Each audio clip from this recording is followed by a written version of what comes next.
किसान भाइयों नमस्कार। जय जवान जय किसान पे आपका स्वागत है। किसान भाइयों, आज मैं पशु और गाय के बारे में बताऊंगा, बकरी और कुत्ते के बारे में बताऊंगा। किसान भाइयों कि बच्चा दे देते हैं उसके बारे में मैं बात करूंगा। किसान भाइयों, ते अगर गाय बच्चा दे देती हैं तो बहुत लोग कहते हैं कि मेरी भैंस जो है जेर नहीं गिराई। अगर गाय ने बच्चा दिया है तो जेर नहीं गिराई। बहुत किसान कहते हैं खेर नहीं गिराई।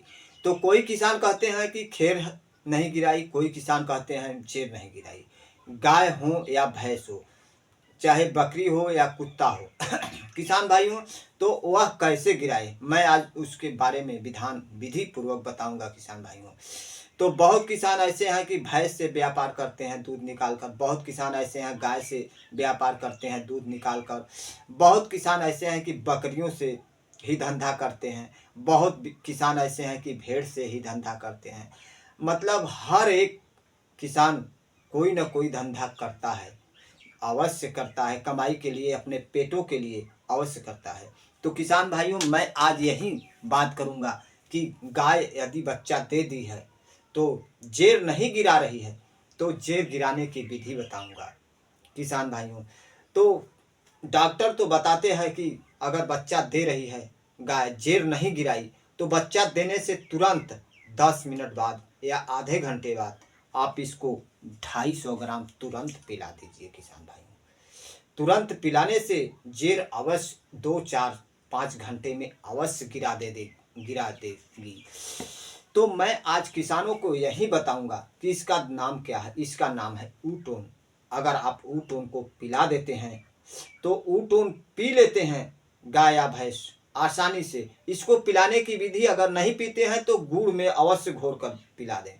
पुराना गुड़ हो किसानों के पास, अगर पुराना गुड़ नहीं है तो नए गुड़ दुकान से ला करके और गुड़ में घोर करके, चाहे कोई हो, चाहे कुत्ता हो, चाहे भेड़ हो, चाहे बकरी हो, चाहे गाय हो, चाहे भैंस हो, जेर नहीं गिरा सकती है। तो बहुत से डॉक्टर, किसान भाइयों ने बहुत से डॉक्टरों को बुलाकर अपने हाथों से जेर निकालते हैं बच्चा देने के बाद। ये परिस्थिति आती है, अगर हाथों से जेर निकल गया पशुओं को तो आधी शक्ति पशु का खत्म हो जाता है, आधी शक्ति कम हो जाती है, उसकी ताकत कम हो जाती है। तो मैं यही कहूँगा, कोई भी किसान हो ऊटोन अवश्य पिलाएं। अगर जेर गिरा भी दे रही है तब पर भी इसको अवश्य किसान पिलाएं, क्योंकि इसको पिलाने से बहुत काम आता है।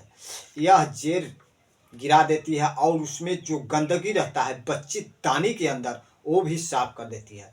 क्योंकि अगर ये आप पिलाएंगे तो गाय हो या भैंस हो या बकरी हो, 4 महीने बाद अवश्य सीमन ले लेगी। अगर आप यह नहीं पिलाते हैं, ऊटोन नहीं पिलाते हैं, तो उसके गर्भावस्था में कोई ना कोई उसकी बच्चेदानी में कमियां अवश्य रह जाती है। तो मैं आज किसानों को बताऊंगा कि चाहे गाय हो, चाहे भैंस हो, चाहे कुत्ते हो, चाहे भेड़ हो, चाहे बकरी हो, मैं किसी पर भी बात कर रहा हूँ, उसको ऊटोन अवश्य पिलाएं। इसको पिलाने से दूध बढ़ जाता है, दूध सवाई और कितना कम से कम सवाई बढ़ जाता है। अगर 1 लीटर गाय या भैंस दूध दे रही हैं तो 1.25 लीटर हो जाएगा, 1 लीटर 250 ग्राम। अगर 4 लीटर दे रही हैं तो 5 लीटर तक बढ़ जाएगा। अगर 5 लीटर दे रही हैं तो वह 6 लीटर अवश्य कर देंगी। इसका ऊटोन का यही कर्तव्य है, और बच्चेदानी को साफ रखेगा, साफ सुथरे रखेगा, बच्चेदानी में सड़न गलन नहीं आने देगा, बच्चेदानी को सीधा सही तरीका पे रखेगा और किसानों को फायदा ही फायदा होगा। तो इसीलिए मैं आज सारे किसान भाइयों को कहूँगा कि ऊटोन, अगर जिस किसान भाइयों के पास बच्चे देने पर ऊटोन लाने के लिए पैसा नहीं है तो वो किसान कम से कम आधा लीटर या 450 ग्राम का शीशी है, 450 ग्राम का शीशी अवश्य दे दें। बच्चा देने पर अगर बड़ी गाय हो या भैंस हो तो उसको कम से कम 250 ग्राम तुरंत दे दें। देखिए, मैं यह 1 लीटर का पैक लिया हूँ, यह 500 ग्राम का यानी 450 ग्राम का पैक है। किसान भाइयों, अगर मेरा वीडियो किसानों तक पहुँचा हो तो जिन किसान भाइयों के पास गाय या भैंस बच्चा देने पर तुरंत ऊ-टोन का प्रयोग करें किसान भाइयों।